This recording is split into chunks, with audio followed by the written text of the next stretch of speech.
Hi all. या भागामध्ये आपण मंथ एंडिंगला किंवा फायनान्शियल इयर एंड क्लोजिंगला कोणत्या-कोणत्या ॲडजस्टमेंट एंट्रीज आणि प्रोव्हिजन्स करतात ते आपण पाहणार आहोत. आता या ॲडजस्टमेंट एंट्री का करतात? कारण मंथ एंडला किंवा इयर एंडला त्या पिरियडचा प्रॉफिट किंवा लॉस हा ॲक्युरेट असावा, जास्तीत जास्त ॲक्युरेट असावा म्हणून हे ॲडजस्टमेंट करतात. जेणेकरून एखादा एक्सपेन्सेस किंवा इन्कम आपल्याला मिळणार आहे आणि तो रिलेटेड टू ह्या पिरियड आहे, पण अजून मिळालेला नाही. मग त्याची ॲडजस्टमेंट म्हणजे तो मिळणार आहे ह्याची प्रोव्हिजन, अक्रूव्हल ह्या आपण केल्या, तर आपला प्रॉफिट लॉस त्या पर्टिक्युलर पिरियडचा कमी किंवा जास्त होईल. जेणेकरून एक ॲक्युरेट फिगर आपल्याला समोर दिसेल. सगळ्याच गोष्टी, सगळेच ट्रान्झॅक्शन त्या पिरियडमध्ये होतील कॅशमध्ये असं होणार नाही. काही नॉन कॅश ट्रान्झॅक्शन्स किंवा नॉन बँकिंग ट्रान्झॅक्शन्स असतात, जे आपल्याला ॲडजस्टमेंट म्हणून पिरियड मंथ एंडला किंवा फायनान्शियल इयर एंडला करावे लागतात. पहिलं ट्रान्झॅक्शन बघू. Interest on FD accrued. आता हा मोस्टली काय होतं, आपली एखादी इन्व्हेस्टमेंट, बिझनेसची इन्व्हेस्टमेंट किंवा एखादी एफ-डी ही बँकेमध्ये असते आणि त्याच्यावरती जो मिळणारा इंटरेस्ट आहे, हा जनरली तुम्हाला मॅच्युरिटीच्या वेळेस मिळतो, जर तुम्ही तशी कंडिशन दिली असेल तर. तर मॅच्युरिटीमध्ये मिळणारा इंटरेस्ट हा काही फक्त त्या पर्टिक्युलर महिन्याचा इंटरेस्ट तर नसणार ना, ज्या दिवशी ॲक्चुअली तो तुम्हाला मिळणार. तो इंटरेस्ट जो असणार, तो प्रत्येक महिन्यानुमहिने साठत आलेला असणार. मग या महिन्यामध्ये जो काही इंटरेस्ट तुम्हाला रिसिव्हेबल होणार आहे, त्याची तुम्ही ॲडजस्टमेंट करावी लागते.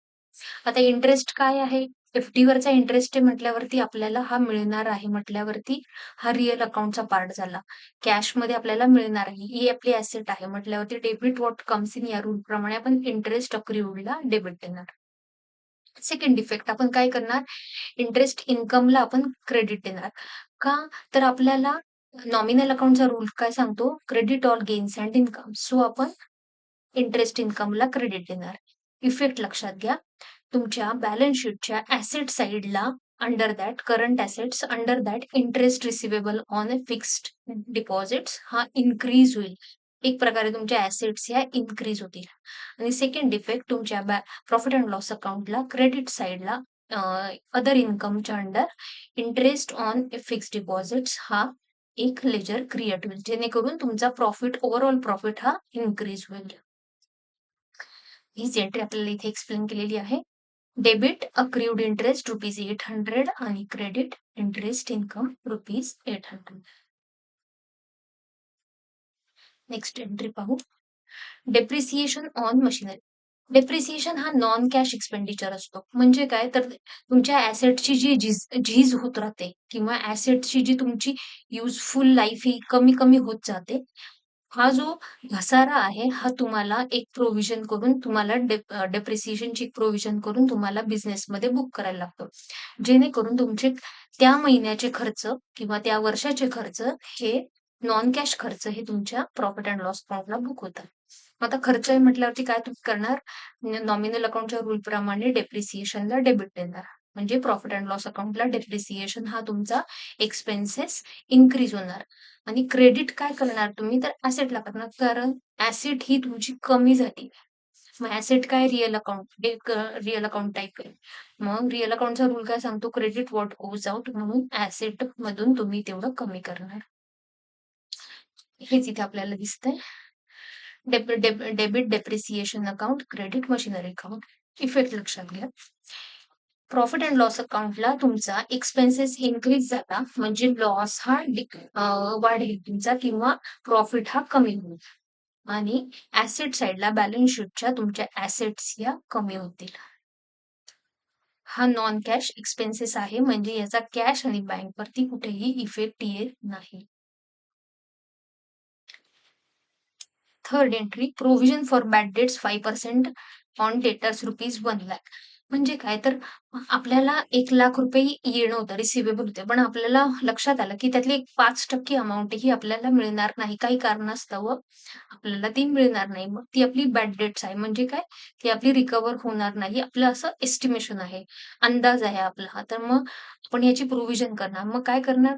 तर प्रॉफिट म्हणजे हा बॅड डेट्स म्हणजे एक प्रकारे आपला एक्सपेन्सेस आहे. एक्सपेन्सेस म्हणजे नॉमिनल अकाउंट रूलप्रमाणे debit all expenses and losses म्हणून प्रॉफिट अँड लॉस अकाउंटला बॅड डेट्सनी डेबिट करणार. आणि सेकंड इफेक्ट क्रेडिट काय करणार, तर तुम्ही प्रोव्हिजन क्रिएट करणार.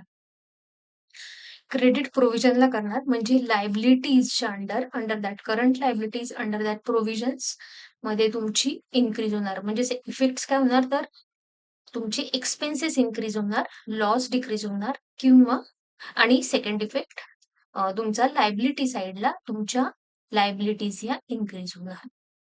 हा सुद्धा तुमचा नॉन कॅश एक्सपेन्सेस आहे. म्हणजे ह्या केसमध्ये सुद्धा तुमचा कॅश आणि बँकला कुठलाही इफेक्ट जात नाही. नेक्स्ट आहे provision for discount on debtors direct 2%. म्हणजे काय, तर आपण काही प्रॉम्प्ट पेमेंट करणाऱ्या आपले जे कस्टमर्स आहेत त्यांना आपण डिस्काउंट देणार, की तुम्ही जे 2 महिन्यांनी पैसे देणार होता ते तुम्ही आजच द्या, आम्ही तुम्हाला त्याच्यावरती डिस्काउंट देतो.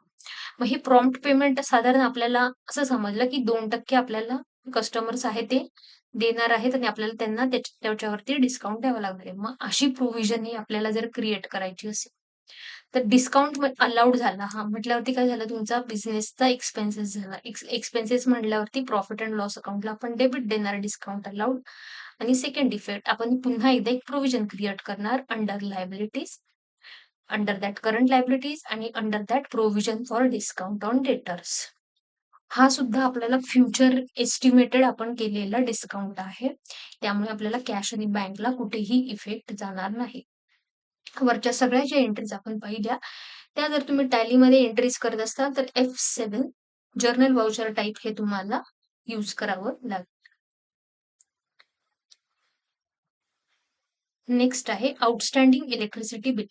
ते इलेक्ट्रिसिटी बिल जो आहे हा जनरली आपण पुढच्या महिन्याच्या 7, 8, 9, 10 तारखेला पे करतो.